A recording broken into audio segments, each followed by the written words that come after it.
sini kami akan mempresentasikan hasil kelompok kami dengan judul akuntansi untuk koperasi simpan pinjam. Sebelum itu, perkenalkanlah, nama saya Ismawati. Saya Agustina Aviana Putri. Saya Siti Mustofia. Kami dari kelas akuntansi dan langsung saja ke materi.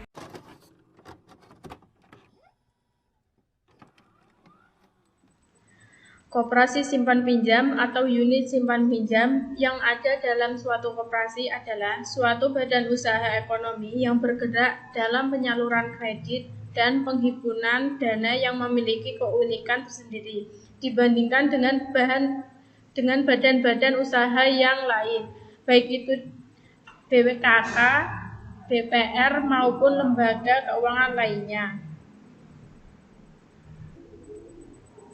Yang pertama, pendahuluan. Sebagai lembaga perkreditan, KSP atau koperasi simpan pinjam atau USP disebut unit simpan pinjam akan bersaing dengan lembaga-lembaga perkreditan lainnya yang berkembang di masyarakat, seperti Bank Perkreditan Kecamatan atau BKK, Bank Perkreditan Rakyat atau BPR, dan sebagainya. Tujuan di sini yaitu proses akuntansi yang dihasilkan informasi yang berupa laporan keuangan, sehingga merupakan informasi yang akan ikut menentukan keputusan-keputusan atau kebijakan-kebijakan pihak manajemen khususnya ataupun pihak-pihak yang lain yang berkepentingan.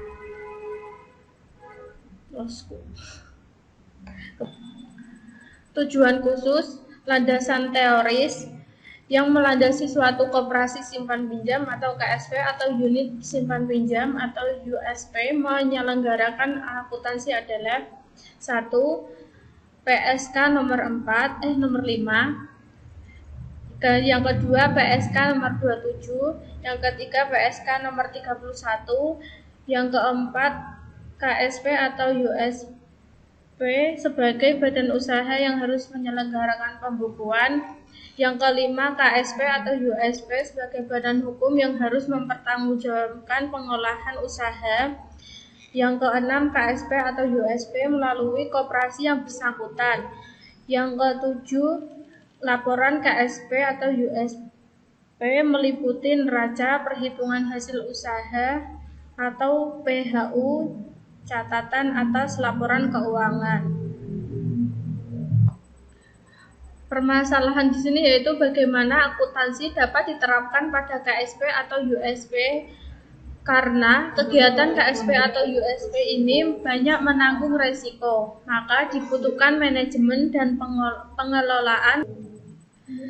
Pembahasan dari bagian proses akuntansi bisa dilihat di layar, dimulai dari transaksi sampai dengan laporan keuangan.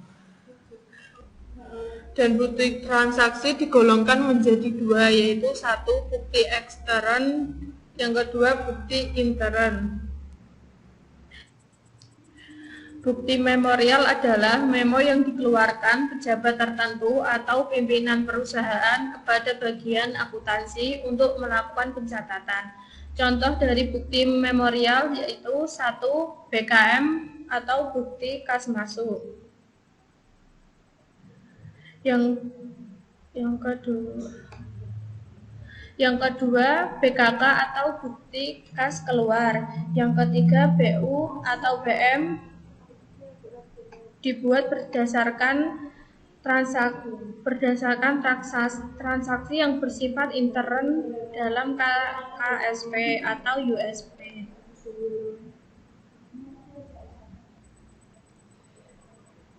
Beberapa buku yang pembukuan yang digunakan di KSP atau USP, contohnya yaitu buku harian, buku besar, buku pembantu, neraca lajur, hingga laporan keuangan.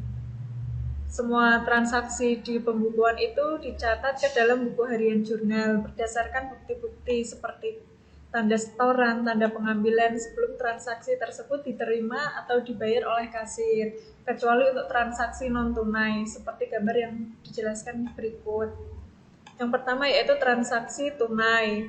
Transaksi tunai itu bukti setoran atau tanda pengambilan kas dari form 1 terlebih dulu dicatat ke dalam buku harian jurnal sesuai dengan kolom-kolom yang tersedia.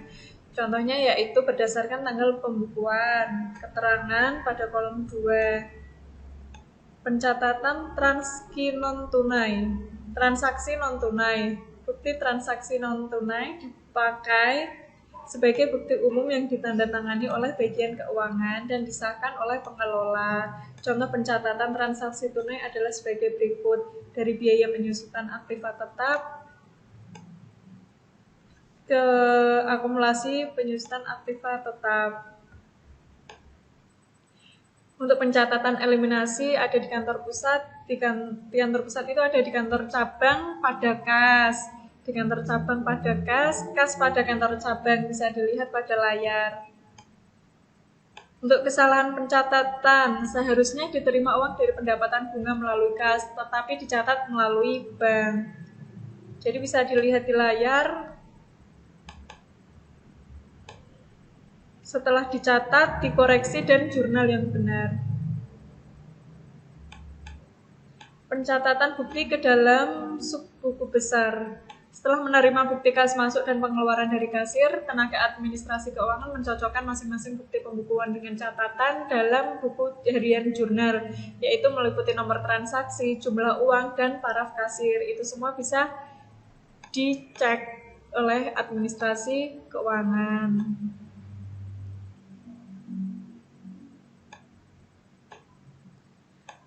Buku ini berfungsi sebagai subbuku besar, dapat pula dipakai untuk memonitoring pengembalian simpanan, penyetoran, dan saldo dari masing-masing peminjam. Untuk kebijakan akuntansi KSP atau USP, kebijakan akuntansi di sini yaitu kebijakan yang memuat secara rinci mengenai dasar penerapan suatu metode akuntansi yang harus dilakukan secara konsisten dari periode yang satu ke periode yang lain. Bisa dilihat beberapa kebijakan akuntansi untuk KSP atau USP, yaitu yang pertama penyajian atau pinjaman piutang dalam neraca. Metode ini dapat diterapkan dalam pengakuan kerugian pinjaman. Ada metode cadangan dan metode penghapusan langsung. Di sini metode cadangan pun ada beberapa metode penaksiran dari berdasarkan angka-angka pinjaman dan berdasarkan angka-angka omset pinjaman. Pada aktiva tetap disajikan dalam neraca berdasarkan harga perolehan dikurangi besarnya penyusutan tahun berjalan. Bisa dilihat beberapa metode yang digunakan pada aktiva tetap, dari metode garis lurus, metode jumlah angka-angka tahun, saldo menurun, unit produksi, double declining method. Untuk yang ketiga yaitu kebijakan penetapan bunga pinjaman. Perlakuan yang berbeda dari pembebanan bunga bagi pinjaman yang digunakan untuk keperluan modal kerja, investasi, dan pinjaman yang bersifat konsumtif. Untuk yang keempat, kebijakan kapitalisasi. Di sini yaitu mengatur pengeluaran aktiva tetap yang diakui sebagai beban atau pengeluaran harus dikapitalisasi ke dalam nilai aktiva tetap lama untuk periode berjalan, baik pembelian alat tulis kantor maupun sarana kantor KSP atau USP. Yang kelima yaitu kebijakan pengakuan pendapatan. Di sini bisa dilihat beberapa hubungan dengan pengukuran tingkat rentabilitas dari aktiva produktif performing dan aktiva produktif non performing. Yang keenam yaitu kebijakan penentuan cadangan risiko pinjaman. Di sini ditetapkan dari laba bersih setelah pajak dengan keputusan rapat anggota KSP atau USP. Pendapatan dan biaya administrasi yang dibayar oleh peminjam langsung dibebankan kepada saat terjadinya transaksi. Pemakaian harta atau aset bersama antara KSP yang berupa aktiva yang sebagai berikut, yaitu perlu adanya perlimpahan wewenang atau surat kuasa. Yang kedua yaitu secara penuh diserahkan pada USP. Selanjutnya bisa diteruskan oleh teman saya. Penentuan nomor rekening.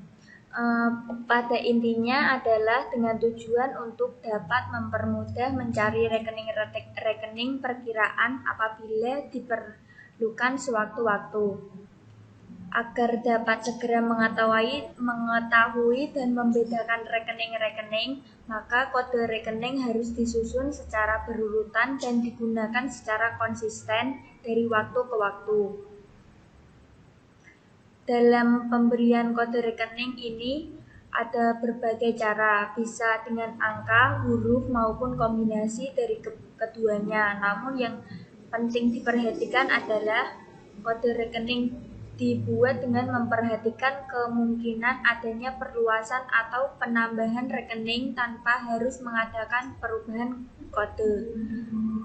Yang kedua, harus mudah diingat. Yang ketiga, memudahkan bagi pihak yang menggunakan kode rekening.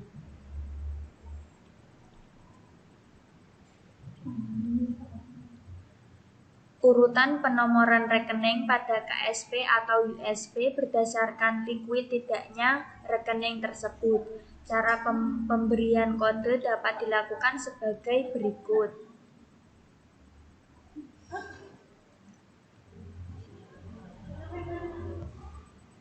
Dapat dilihat di layar alur kode buku besar sebagai berikut.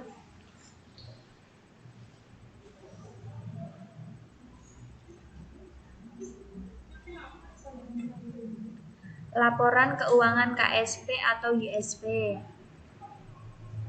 Tujuan pencatatan dan proses akuntansi untuk penyusun laporan keuangan. Yang pertama, manfaat laporan keuangan bagi USB atau KSP, yaitu mengetahui kenaikan kekayaan, mengetahui penambahan modal, mengetahui peningkatan perolehan SHU untuk pengamanan harta, mengetahui besarnya perolehan SHU dan yang dibagikan kepada anggota.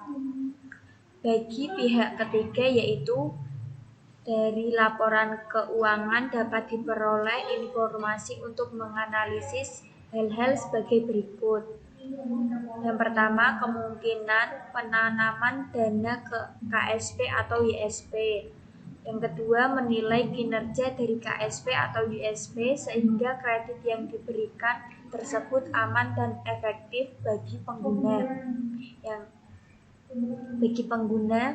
Pertama, melihat pengembangan pengelolaan KSP atau YSP. Yang kedua, memantau pengelolaan sesuai dengan ketentuan atau tidak.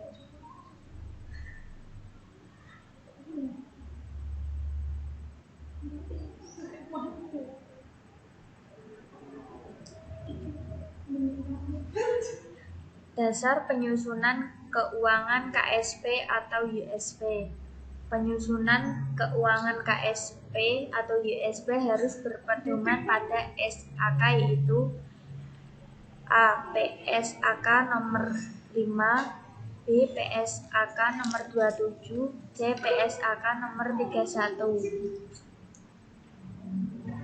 Komponen laporan keuangan. Laporan keuangan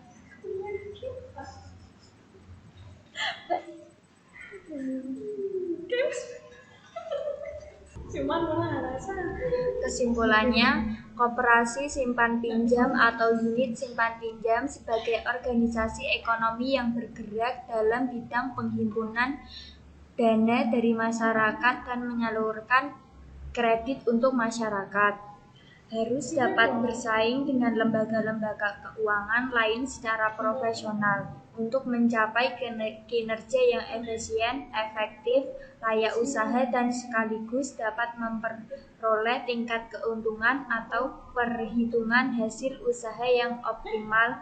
Perlu didukung dengan sumber daya manusia yang tangguh, sistem administrasi yang tertib, kebijakan akuntansi yang konsisten, dan proses akuntansi yang tepat.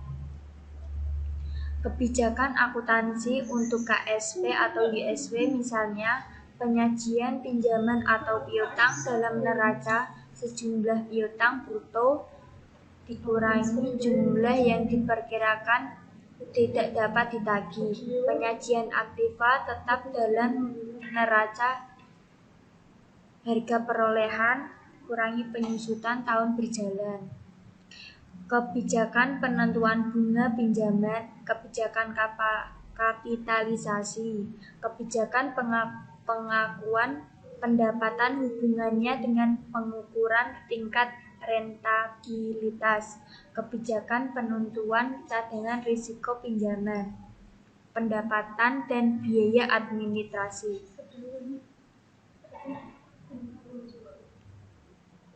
Pencatatan dan proses akuntansi untuk penyusunan laporan keuangan sangat bermanfaat bagi koperasi simpan pinjam atau unit simpan pinjam, yaitu yang ke-1 untuk mengetahui kenaikan kekayaan, yang kedua untuk mengetahui pertambahan modal, yang ketiga untuk mengetahui peningkatan perolehan SHU, yang keempat untuk mengamankan harta KSP atau USP, yang kelima untuk mengetahui besarnya perolehan SHU dan yang dibagikan kepada anggota. Terima kasih. Cukup sekian dan terima kasih. Itulah tadi presentasi dari kelompok kami. Kurang lebihnya kami minta maaf. Wassalamualaikum.